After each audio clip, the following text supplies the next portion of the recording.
गीता अध्याय 10 10वें अध्याय का महात्म्य। भगवान शिव कहते, सुंदरी, अब तुम 10वें अध्याय के महात्म्य की परम पावन कथा सुनो, जो स्वर्ग रूपी दुर्ग में जाने के लिए सुंदर सोपान और प्रभाव की चरम सीमा है। काशीपुरी में धीर बुद्धि नाम से विख्यात एक ब्राह्मण था, जो मुझमें प्रिय नंदी के समान भक्ति रखता था।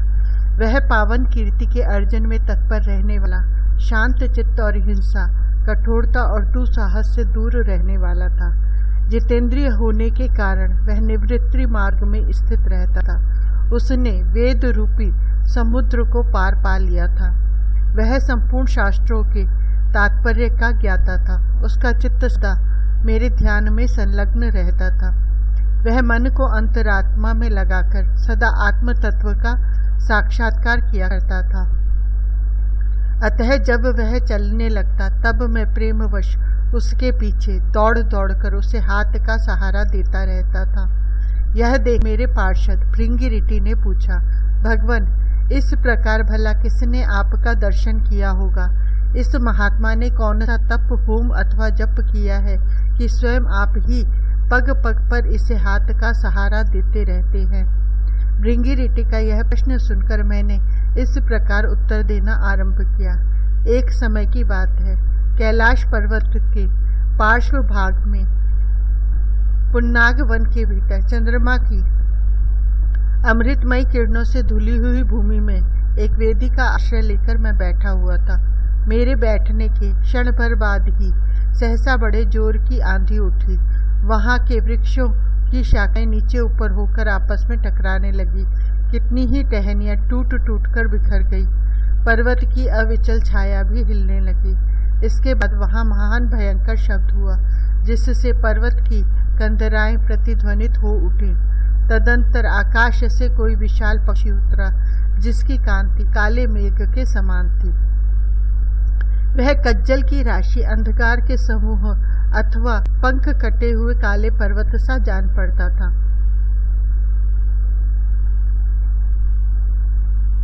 पैरों से पृथ्वी का सहारा लेकर उस पक्षी ने मुझे प्रणाम किया और एक सुंदर नवीन कमल मेरे चरणों में रखकर स्पष्ट वाणी में स्तुति करनी आरंभ की। पक्षी बोला, देव आपकी जय हो। आप चिद आनंदमयी सुधा के सागर तथा जगत के पालक हैं। सदा सद्भावना से युक्त और अनासक्ति की लहरों से उल्लसित है। आपके वैभव का कहीं अंत नहीं है। आपकी जय हो। अद्वैत वासना से परिपूर्ण बुद्धि के द्वारा आप विविध मलों से रहित हैं।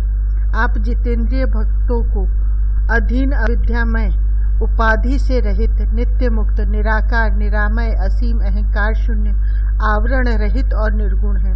आपके भयंकर ललाट रूपी महासर्प की विष ज्वाला से आपने कामदेव को भस्म किया। आपकी जय हो। आप प्रत्यक्ष आदि प्रमाणों से दूर होते हुए भी प्रामाण्य स्वरूप है। आपको बार बार नमस्कार है। चैतन्य के स्वामी तथा त्रिभुवन रूपधारी आपको प्रणाम है। मैं श्रेष्ठ योगियों द्वारा चुंबित आपके उन चरण कमलों की वंदना करता हूँ, जो अपार भव पाप के समुद्र से पार उतरने में अद्भुत शक्तिशाली है। महादेव, साक्षात बृहस्पति ही आपकी स्तुति करने की धृष्टता नहीं कर सकते। सहस्र मुखों वाले नागराज शेष में भी इतना चातुर्य नहीं है कि वे आपके गुणों का वर्णन कर सके। फिर मेरे जैसे छोटी बुद्धि वाले पक्षी की तो बिसात ही क्या है। उस पक्षी के द्वारा किए हुए इस स्तोत्र को सुनकर मैंने उससे पूछा, विहंगम, तुम कौन हो और कहाँ से आए हो? तुम्हारी आकृति तो हंस जैसी है, मगर रंग कौवे का मिला है। तुम किस प्रयोजन को लेकर यहाँ आए हो, उसे बताओ। पक्षी बोला, देवेश, मुझे ब्रह्मा जी का हंस जानिए। धूर जटे, जिस कर्म से मेरे शरीर में इस समय कालिमा आ गई है, उसे सुनिए। प्रभु, यद्यपि आप सर्वज्ञ हैं, अतः आपसे कोई भी बात छिपी नहीं है। तथापि यदि आप पूछते हैं तो बतलाता हूँ। सौराष्ट्र सूरत नगर के पास एक सुंदर सरोवर है, जिसमें कमल लहलहाते रहते हैं। उसी में से बाल चंद्रमा के टुकड़े जैसे श्वेत मृणालों की ग्रास लेकर मैं तीव्र गति से आकाश में उड़ रहा था। उड़ते उड़ते सहसा वहां से पृथ्वी पर गिर पड़ा। जब होश में आया और अपने गिरने का कोई कारण न देख सका तो मन ही मन सोचने लगा, अहो यह मुझ पर क्या आ पड़ा, आज मेरा पतन कैसे हो गया। पके हुए कपूर के समान मेरे श्वेत शरीर में यह कालिमा कैसे आ गई। इस प्रकार विस्मित होकर मैं अभी विचार ही कर रहा था कि उस पोखरे के कमलों में से मुझे ऐसी वाणी सुनाई दी, हंस उठो, मैं तुम्हारे गिरने और काले होने का कारण बताती हूँ। तब मैं उठकर सरोवर के बीच गया और वहाँ 5 कमलों से युक्त एक सुंदर कमलिनी को देखा। उसको प्रणाम करके मैंने प्रदक्षिणा की और अपने पतन का कारण पूछा। कमलिनी बोली, कल हंस, तुम आकाश मार्ग से मुझे लांघ कर गए हो, उसी पातक के परिणामवश तुम्हें पृथ्वी पर गिरना पड़ा है तथा उसी के कारण तुम्हारे शरीर में कालिमा दिखाई देती है। तुम्हें गिरा देख मेरे हृदय में दया भर आई और जब मैं इस मध्यम कमल के द्वारा बोलने लगी हूँ उस समय मेरे मुख से निकली हुई सुगंध को सूंघकर 60,000 भंवरे स्वर्ग लोक को प्राप्त हो गए हैं। पक्षीराज, जिस कारण मुझ में इतना वैभव, ऐसा प्रभाव आया है उसे बतलाती हूँ, सुनो। इस जन्म से पहले तीसरे जन्म में मैं इस पृथ्वी पर एक ब्राह्मण की कन्या के रूप में उत्पन्न हुई थी।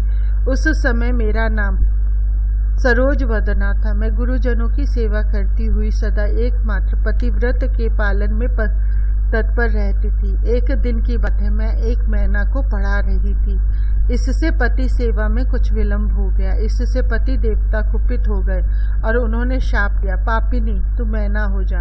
मरने के बाद यद्यपि मैं मैना ही हुई तथापि पातिव्रत्य के प्रसाद से मुनों के ही घर में मुझे आश्रय मिला। किसी मुनि कन्या ने मेरा पालन पोषण किया। मैं जिनके घर में थी वे ब्राह्मण प्रतिदिन विभूति योग के नाम से प्रसिद्ध गीता के 10वें अध्याय का पाठ करते थे और मैं उस पापहारी अध्याय को सुना करती थी। विहंगम काल आने पर मैं मैना का शरीर छोड़कर 10वें अध्याय के महात्म्य से स्वर्ग लोक में अप्सरा हुई।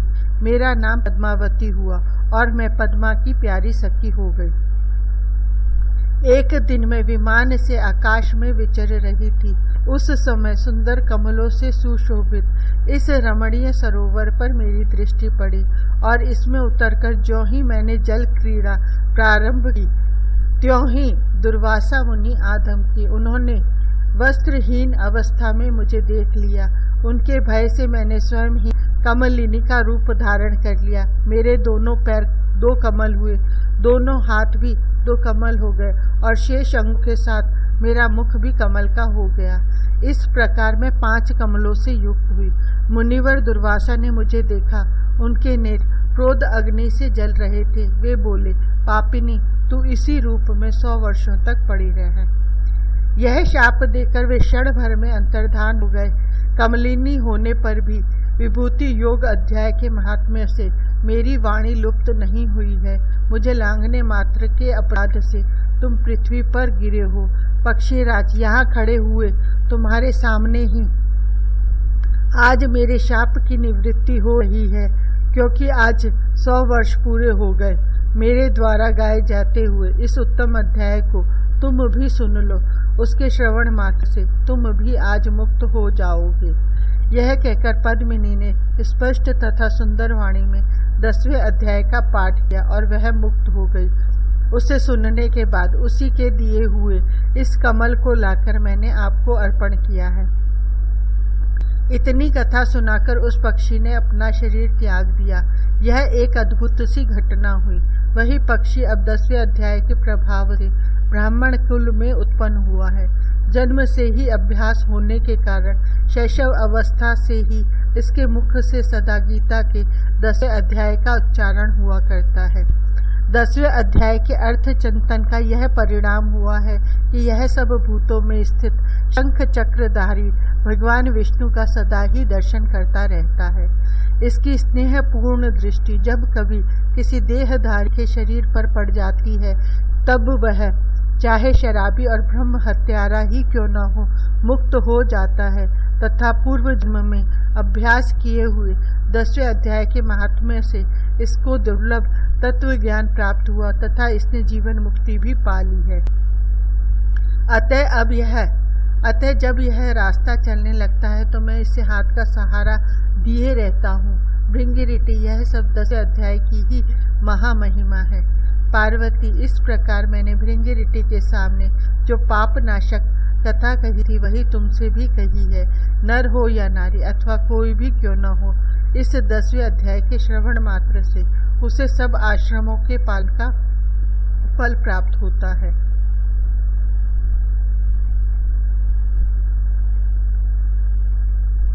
10वां अध्याय विभूति योग।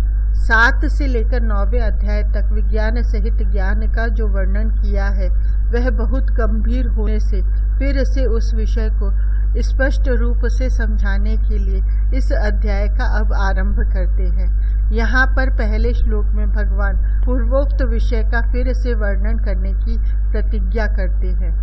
अथ 10वां अध्याय। श्री भगवान उवाच। भूय एव महाबाहो शृणु मे परमं वच यत्ते अहम प्रीयमाणाय वक्ष्यामि हितकाम्यया। श्री भगवान बोले, हे महाभाव, फिर भी मेरे परम रहस्य और प्रभाव युक्त वचन को सुन, जिसे मैं तुझ अतिशय प्रेम रखने वाले के लिए हित की इच्छा से कहूँगा। न मे विदुः सुरगणः प्रभवम न महर्षयः अहमार्दिहि न देवानां महर्षिणां च सर्वशः। मेरी उत्पत्ति को अर्थात लीला से प्रकट होने को न देवता लोग जानते हैं और न महर्षि जन ही जानते हैं, क्योंकि मैं सब प्रकार से देवताओं का और महर्षियों का भी आदि कारण हूँ। यो माम जम्भ नादि च वेत्ति लोक महेश्वर असमूढ़ समर्थ्येषु सर्व पापै प्रमुच्यते। जो मुझको अजन्मा अर्थात वास्तव में जन्म रहित अनादि और लोकों का महान ईश्वर तत्व से जानता है, वह मनुष्यों में ज्ञानवान पुरुष संपूर्ण पापों से मुक्त हो जाता है। बुद्धिर ज्ञान सम्मोह क्षमा सत्यम दमः शमः सुखम दुखम भवो भावो भयम चा भयमेव च अहिंसा समता तुष्टिस्तपो दानम यशो अयशः भवन्ति भावा भूतानां मत्त एव पृथक विधा। निश्चय करने की शक्ति, यथार्थ ज्ञान, असमूढ़ता, क्षमा, सत्य, इंद्रियों का वश में करना, मन का निग्रह तथा सुख दुख, उत्पत्ति प्रलय और भय अभय तथा अहिंसा, समता संतोष, तप दान, कीर्ति और अपकीर्ति, ऐसे ये प्राणियों के नाना प्रकार के भाव मुझसे ही होते हैं। महर्षयः सप्त पूर्वे चत्वारो मनवस्तथा मदभावा मानसा जाता येषाम लोक इमहा प्रजा। 7 महर्षि जन, 4 उनसे भी पूर्व में होने वाले सनक आदि तथा स्वयंभू आदि 14 मनु, ये मुझ में भाव वाले सब के सब मेरे संकल्प से उत्पन्न हुए हैं, जिनकी संसार में यह संपूर्ण प्रजा है। एताम विभूतिम योगम च मम यो वेत्ति तत्वतः सो अविकम्पेन योगेन युज्यते नात्र संशय। जो पुरुष मेरी इस परमेश्वर्य रूप विभूति को और योग शक्ति को तत्व से जानता है, वह निश्चल भक्ति योग से युक्त हो जाता है, इसमें कुछ भी संशय नहीं है। अहम सर्वस्य प्रभवो मत्तः सर्वं प्रवर्तते इति मत्वा भजन्ते माम बुधा भाव समन्वितः। मैं वासुदेव ही संपूर्ण जगत की उत्पत्ति का कारण हूँ और मुझसे ही सब जगत चेष्टा करता है। इस प्रकार समझकर श्रद्धा और भक्ति से युक्त बुद्धिमान भक्तजन मुझ परमेश्वर को ही निरंतर भजते हैं। मच्चित्ता मद गत प्राणा बोधयन्तः परस्परम कथयश्चन्तश्च माम नित्यम तुष्यन्ति च रमन्ति च। निरंतर मुझ में मन लगाने वाला और मुझ में ही प्राणों को अर्पण करने वाले भक्तजन मेरी भक्ति की चर्चा के द्वारा आपस में मेरे प्रभाव को जानते हुए तथा गुण और प्रभाव से मेरा कथन करते हुए ही निरंतर संतुष्ट होते हैं और मुझ वासुदेव में ही निरंतर रमण करते हैं। तेषाम सतत युक्तानां भजतां प्रीतिपूर्वकं ददामि बुद्धि योगम तम येन मामुपायान्ति ते। उन निरंतर मेरे ध्यान आदि में लगे हुए और प्रेम पूर्वक भजन वाले भक्तों को मैं वह तत्व ज्ञान रूप योग देता हूँ जिससे वे मुझको ही प्राप्त होते हैं। तेषा में वानुकंपार्थ महम ज्ञानजम तम है नाश्याम्यास्म भावस्थो ज्ञान दीपेन भास्वता। हे अर्जुन, उनके ऊपर अनुग्रह करने के लिए उनके अंतःकरण में स्थित हुआ मैं स्वयं ही उनके अज्ञान जनित अंधकार को प्रकाश में तत्व ज्ञान रूप दीपक के द्वारा नष्ट कर देता हूँ। अर्जुन उवाच परम ब्रह्म परम धाम पवित्रम परमं भवान पुरुषम शाश्वतम दिव्यमादि देवमजम विभुम आहुस्त्वा मृषया सर्वे देवर्षिर नारदस्तथा असितो देवलो व्यास है स्वयं चैव ब्रवीषि में। अर्जुन बोले, आप परम ब्रह्म परम धाम और परम पवित्र हैं, क्योंकि आपको सब ऋषिगण सनातन दिव्य पुरुष और देवों का भी आदिदेव अजन्मा और सर्वव्यापी कहते हैं। वैसे ही देव ऋषि नारद तथा असित और देवल ऋषि तथा महर्षि व्यास भी कहते हैं और आप भी मेरे प्रति कहते हैं। सर्वमे तद्रितम मन्ये यन्माम वदसि केशव न हि ते भगवन व्यक्तिम विदुर देवा न दानवहा। हे केशव, जो कुछ भी मेरे प्रति आप कहते हैं इस सब को मैं सत्य मानता हूँ। हे भगवान, आपके लीलामय स्वरूप को न तो दानव जानते हैं और न देवता ही।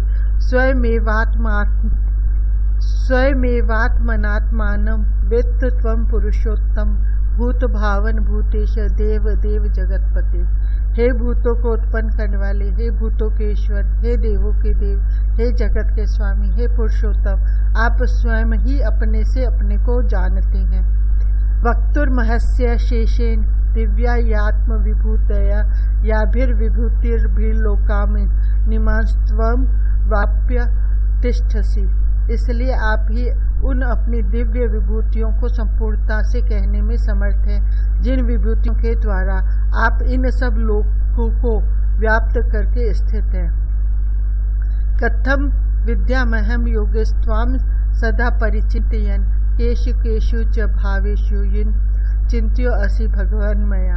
हे योगेश्वर, मैं किस प्रकार निरंतर चिंतन करता हुआ आपको जानूं, और हे भगवान, आप किन किन भावों से मेरे द्वारा चिंतन करने योग्य हैं।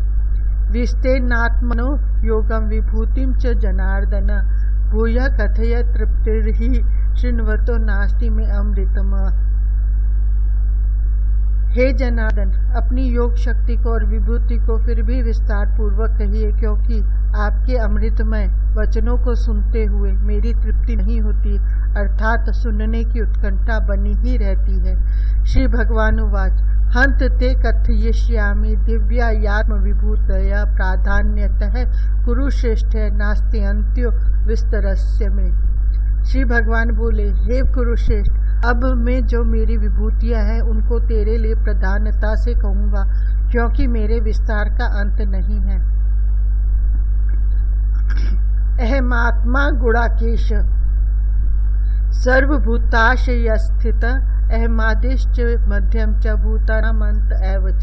हे अर्जुन, मैं सब भूतों के हृदय में स्थित सबका आत्मा हूँ तथा संपूर्ण भूतों का आदि मध्य और अंत भी मैं ही हूँ।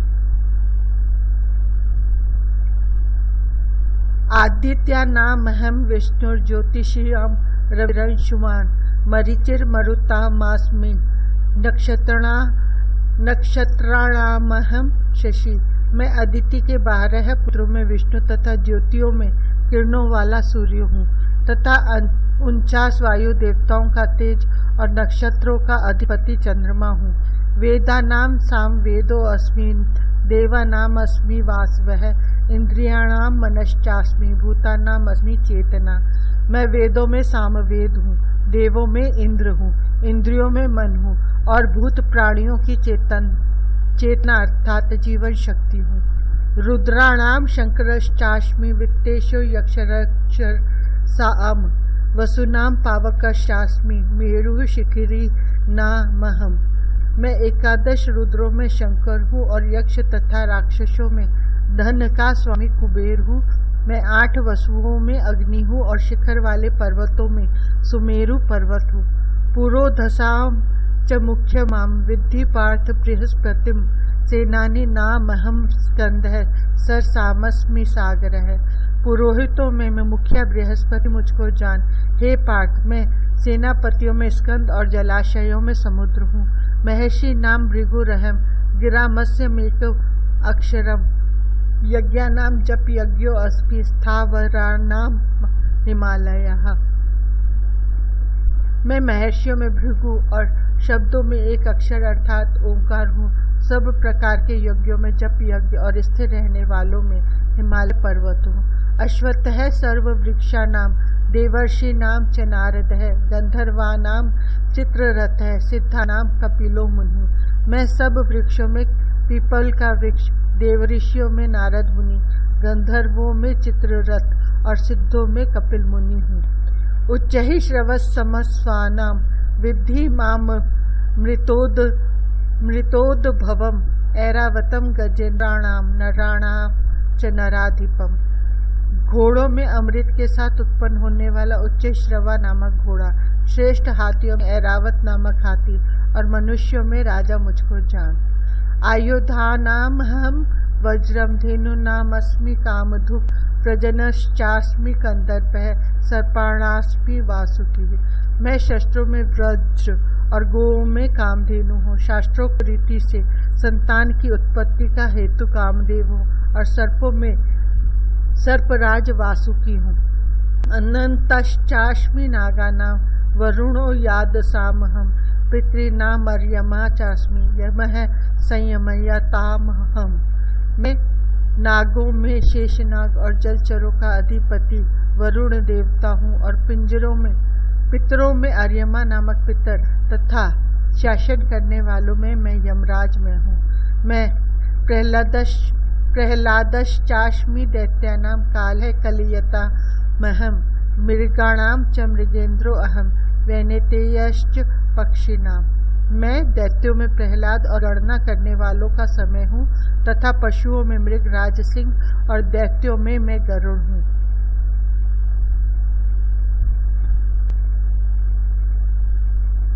पवन है पवतामस्मि राम है शस्त्रभृतामहम झषानाम मकरश्चास्मि स्तोत्र सामस्मि जानवै। मैं पवित्र करने वालों में वायु और शस्त्रधारियों में श्री राम हूँ तथा मछलियों में मगर हूँ और नदियों में श्री भागीरथी गंगा जी हूँ। सर्वानामादिन रतंश्च मध्यम चैवाम हम अर्जुन अध्यात्म विद्या विद्यानाम वादय प्रवदतामहम। हे अर्जुन, सृष्टियों का आदि और अंत तथा मध्य भी मैं ही हूँ। मैं विद्याओं में अध्यात्म विद्या अर्थात ब्रह्म विद्या और परस्पर विवाद करने वालों का तत्व निर्णय के लिए किया जाने वाला वाद हूँ। अक्षराणाम अकार अस्मि द्वंद्व सामासिकस्य च अहमे वाक्षय है कालो धाता हम विश्वतो मुख है। मैं अक्षरों में आकार हूँ और समासों में द्वंद्व नामक समास हूँ। अक्षय काल अर्थात काल का भी महाकाल तथा सब और मुख वाला विराट स्वरूप सबका धारण पोषण करने वाला भी मैं ही हूँ। मृत्यु सर्वहरश् चाह मुद भवश्च भविष्यताम कीर्ति श्री वार्वच नारीणाम स्मृतिर्मेधा धृति ही क्षमा। मैं सबका नाश करने वाला मृत्यु और उत्पन्न होने वालों की उत्पत्ति हेतु हूँ तथा स्त्रियों में कीर्ति श्री वाक स्मृति मेधा धृति और क्षमा हूँ। बृहस्साम तथा साम नाम गायत्री छंद साम हम मासा नाम मार्ग शीर्षो अहमृतम तुनाम कुसुमाकर है तथा गायन करने योग्य श्रुतियों में मैं बृहत्साम और छंदों में गायत्री छंद हूँ तथा महीनों में मार्गशीर्ष और ऋतुओं में वसंत में हूँ। द्युतम छलयतामस्मि तेजस तेजस्विनामहम जयो अस्मि व्यवसायो अस्मि सत्वम सत्ववतामहम।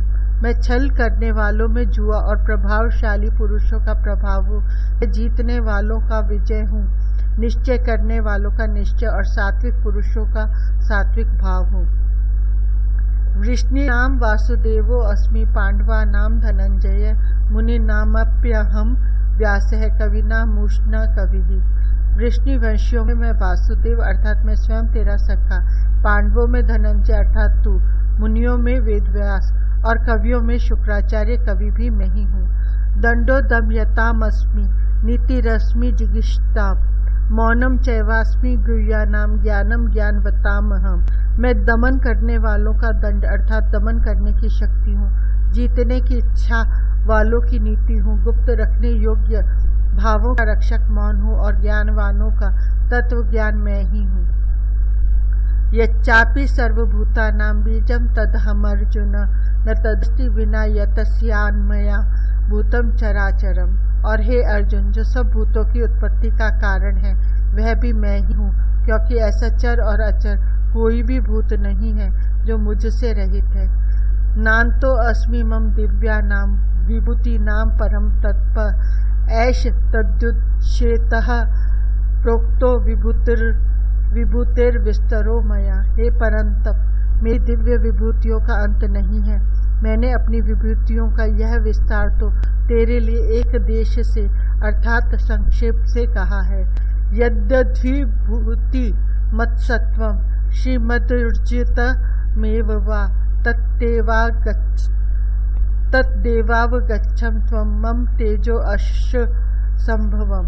जो भी विभुक्ति युक्त अर्थात ऐश्वर्य युक्त, कांति युक्त और शक्ति युक्त वस्तु है उसको तू मेरे तेज के अंश की ही अभिव्यक्ति जान। अथवा बहु नैतेन किम ज्ञातेन तवार्जुन विष्टभ्याहमिदं कृतस्न में कांशेन स्थितो जगत। अथवा हे अर्जुन, इस बहुत जानने से तेरा क्या प्रयोजन है? मैं इस संपूर्ण जगत को अपनी योग शक्ति के एक अंश मात्र से धारण करके स्थित हूँ। ओम तत्सदिति श्रीमद्भगवद गीता सुपनिषत्सु ब्रह्म विद्यायाम योग शास्त्रे श्री कृष्ण अर्जुन संवादे विभूति योग नाम 10वां अध्याय।